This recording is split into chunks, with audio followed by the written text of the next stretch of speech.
you ready for life? Is there anybody else? Thank you so much. She's great.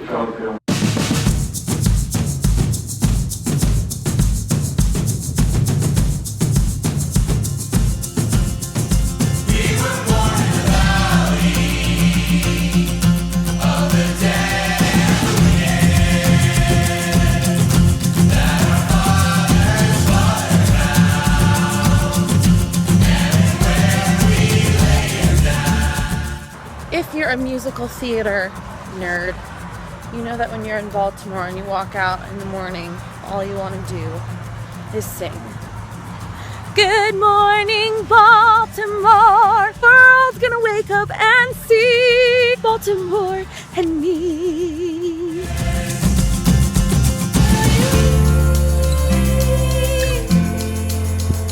I want to eat turkey leg.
Here we go, Ask Emily, week 8. I'm going to try and answer as many questions as I can in a short period of time. Gabby wrote, I feel so bad turning guys down when they ask me on a date, but I do not feel the same way. Do you have tips on how to not feel bad about saying no to the wrong guy? Also, some friends tell me it's just a date, so they want me to go, but I really believe in dating with marriage as the end goal in mind. So I don't believe in dating or talking to someone that doesn't have the same beliefs as me.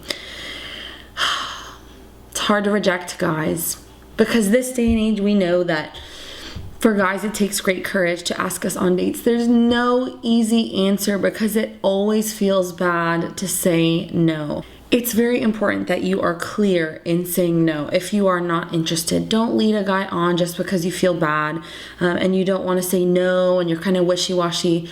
Just be very clear. It's always going to feel bad. There's no easy answer. There's no right answer as to how to make it, less uncomfortable. It's always going to stink, but you have to be very clear. As for your friends who say, it's just a date, you should go, I am posting a link below to a blog that I wrote called Finding a Man Who Loves Jesus. It's about keeping our own standards and not listening to what other people say about what dates we should or shouldn't go on. Newsflash, you don't have to go on any date you don't want to go on.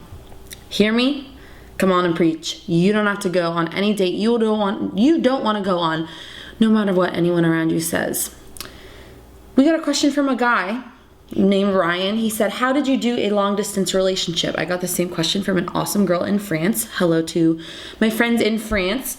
But he said, how do you do a long distance relationship? Obviously, Daniel was living in the Netherlands and I was living in California. Long distance relationships are possible. They require 2 things, actually 3 things. They're extremely challenging, but not impossible. They take 2 people with 100% fierce commitment and love and keeping God at the center. You can't have one person who's 75% in and one person who's 100% in. Both parties have to be 100% in with fierce an extreme dedication to overcome the difficulties of long distance relationships. Keeping God at the center is the only reason that Daniel and I are married today. We prayed together every single day to keep God at the center of our relationship, but also to keep in tune with what God wanted us to do in our relationship. That was absolutely key to getting us to where we are today. Megan said, what do I do if I've started liking a guy who already has a girlfriend? Tough situation. Well, he's obviously not available. Father Mike Schmitz has a great vlog on this about what you do when you like someone who's unavailable or you're unavailable. Father Mike talks about starving or feeding your crush. And in this situation, if you like a guy who is not available, who already has a girlfriend, I suggest that you starve your crush. Distance yourself from him. Don't spend time looking at his Instagram, looking at his social media. You're only hurting your heart to spend time with him when he is not in a place where he could be in a relationship with you. Don't try to compete and, outdo his girlfriend and get him to pay attention to you and then break up with her to come to you. That's not good. That's not right. We as women need to respect each other above all things and respect one another's relationships. But you need to protect your own heart. Be careful with your own heart. Protect it by starving that crush, by distancing yourself. Just slowly move away from that, and you will find your heart much healthier and happier. I've gotten a couple fun questions over the last 2 months that I've been doing this. I'm going to go through those here. Jennifer said, what is on your bucket list? My bucket list is not very long. I've checked some things off: get married, go to Africa, write a book. One of the weirdest things on there, I love this band called Mute Math. I always have, I always will, and on my bucket list has always been to see them live in concert. They just came through LA. The tickets sold out in like a snap, so I wasn't able to get one, and then they were super expensive. But my dream is to see them live in a small venue. I would just love that. That's on the bucket list. But other than that, I don't really have one. Brianna asked me, I mentioned about my book on Instagram. She said, when is your book coming out? My book is coming out this summer. I will keep you posted as to where to get it and when, but I'm so excited to share it with you. So excited. Kelsey said, what do you and Daniel like to do for fun? We obviously love to go to the beach.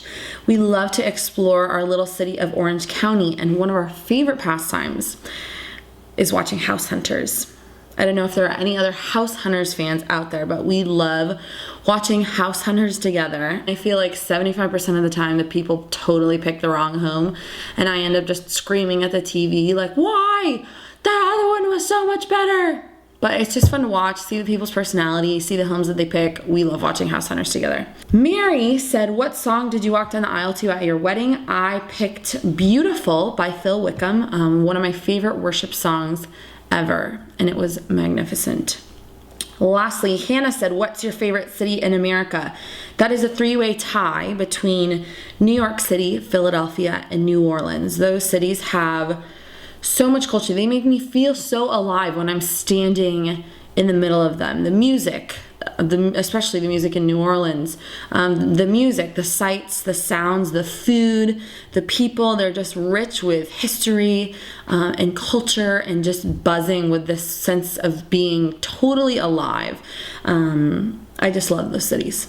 Anyway, that is all for today. I wanted to give a special shout out to Ashley in Baltimore. I visited her parish this weekend. She said she watches my vlogs. Send me your questions. Tell a friend if you have a friend who loves Catholic content. I make these because I think there's a lot of YouTube videos about fashion and hair and all those kinds of things. But for girls looking for content regarding faith, that's why I'm making these videos for you. So until next week, get out there, be awesome, go treat yourself to something good.